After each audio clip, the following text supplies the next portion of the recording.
আজকে আমরা জেনে নেব চেক বাউন্স হলে কী শাস্তি হতে পারে।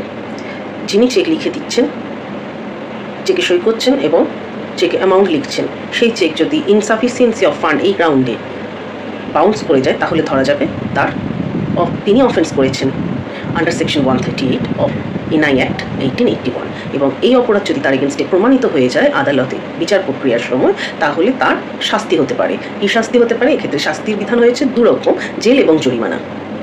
দুটি শাস্তির একটি হতে পারে, আবার একই সময় দুটি শাস্তিও হতে পারে।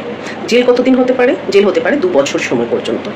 জরিমানার কি পরিমাণ থাকতে পারে? জরিমানার পরিমাণ থাকতে পারে যে অ্যামাউন্ট চেকে লেখা হয়েছে তার ডাবল দ্য অ্যামাউন্ট বা দ্বিগুণ অঙ্ক পর্যন্ত জরিমানা দিতে হতে পারে। সো বি কেয়ারফুল, যদি কাউকে কখনো চেক লিখে দেওয়ার থাকে যেন আগে থেকে দেখে নেওয়া হয় ব্যাঙ্ক অ্যাকাউন্টে যে পরিমাণ, চেকের উপর যে পরিমাণ অর্থের কথা লেখা হচ্ছে সেই পরিমাণ অর্থ ব্যাঙ্ক অ্যাকাউন্টে আছে কিনা, না হলে কিন্তু গুরুতর সমস্যায় পড়তে হতে পারে।